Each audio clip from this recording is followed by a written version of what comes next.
Welcome to Marian Ghana, where kente cloths is what we do, where African weddings and events are our specialty, where African tradition wears perfected, where beautiful culture resides, where marrying is honorable. MGKente.com, where competitors can't compete in quality or prices.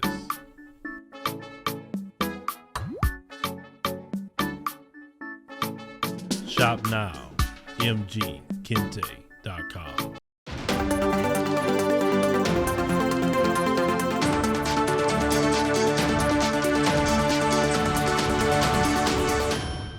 Yes, people, welcome back to the African Diaspora News channel. My name is Richard Sudan. Thank you for tuning in.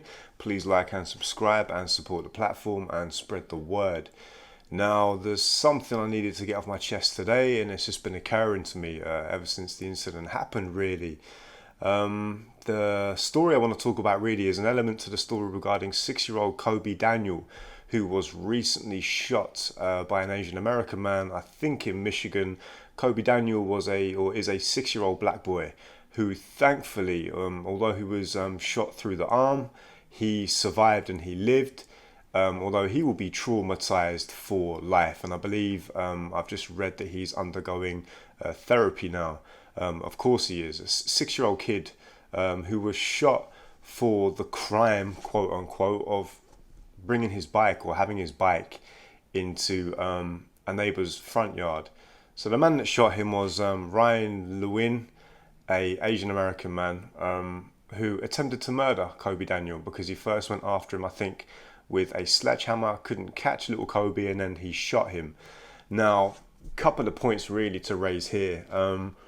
I remember, I think it was in March earlier on this year, there were so many headlines devoted to the false notion, the false argument, suggesting that black people are the main perpetrators of anti-Asian hate crimes. There were a number of news outlets that ran with this narrative. NBC News for sure, Newsweek I think ran a couple of pieces, but there were news pieces all over the place, falsely trying to present black people as the face of anti-Asian hate in the United States, which is just demonstrably false. I'm sitting here in the UK, but you only have to look at the figures from the FBI, the NYPD, all sorts of different police departments. The facts show that, something like 70% of the hate crimes against Asians in the US are committed overwhelmingly by white people. I think it's something along those lines.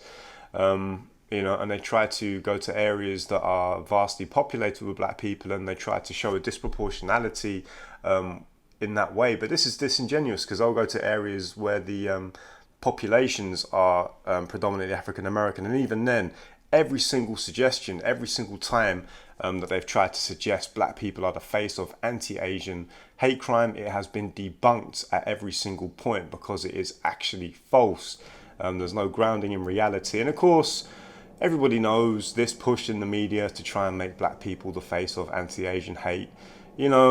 It preceded the anti-Asian hate crime bill, which passed very, very quickly. And a lot of people are really making the link and connecting the dots regarding that. Now, that ties in with this because, of course, if a 6-year-old black boy can be shot by an Asian American man, the question is really, where is the anti-black hate crime bill? Where is the crime bill criminalizing anti-black hate? And also, a lot of people are saying, is there a link between certain people, of course not all, but people from all communities, including the Asian American community? Anti-black racism is practiced from all communities, of course. Does it send a message when there's an anti-Asian hate crime bill, but there's nothing for black people, despite the proven need for it and the demands for it? This is the question. This is a very legitimate question. And what really struck me, and I've been keeping an eye on this story, I always keep Googling the story to check the headlines, to try and play devil's advocate, to try and be fair. But 100%, there were, loads of headlines trying to present black people as the face of anti-Asian hate. And I've seen hardly any headlines really about Kobe Daniel. There's been a few, but not nearly as much as there was at the time in the mainstream, trying to put African Americans as the face of anti-Asian hate crime. And of course, there was a big campaign on social media as well.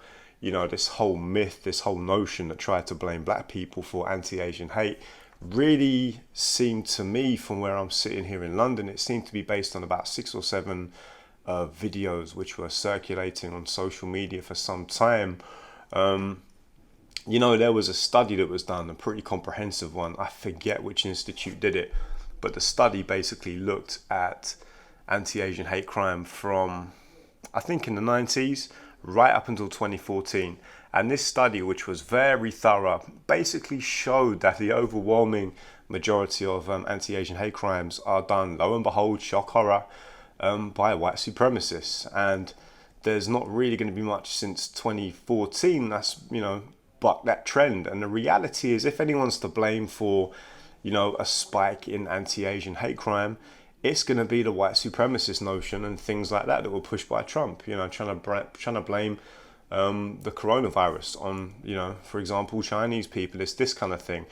Black people have always been welcoming to all communities, going right back. And I think, I need to double check this, but I think Frederick Douglass, he was one of the first people that made statements in support of the Asian American or Chinese American community or Chinese immigrants in the country during his time. So, we all know this to be a malicious lie and it's false. And of course, it preceded the anti-Asian hate crime bill. But if there's one for the Asian community and there isn't one for black people, it basically sets the tone and it sets up situations like Kobe Daniel. But the thing that, stuck out for me really was the coverage in the media.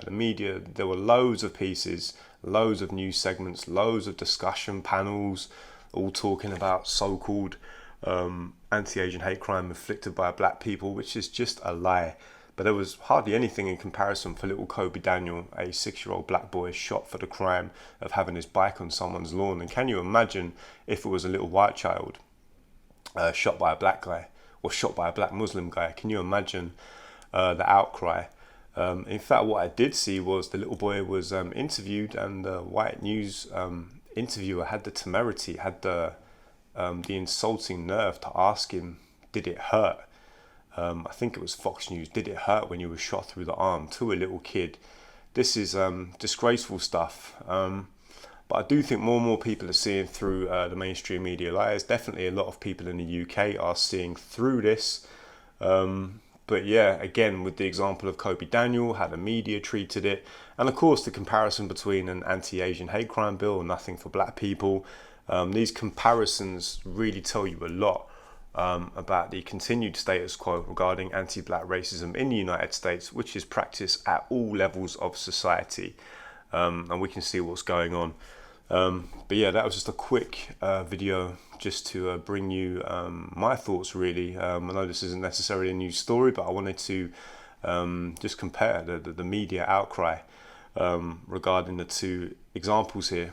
Trying to paint black people as the face of anti-Asian hate crime, which is false. All the evidence proves that it's white supremacists that are the main culprits. And then the lack of attention on 6-year-old Kobe Daniel, who was literally, attempted to be murdered by an Asian American man. These things really make the sort of stark reality of anti-black racism in the United States really stand out. Something needs to be done about it.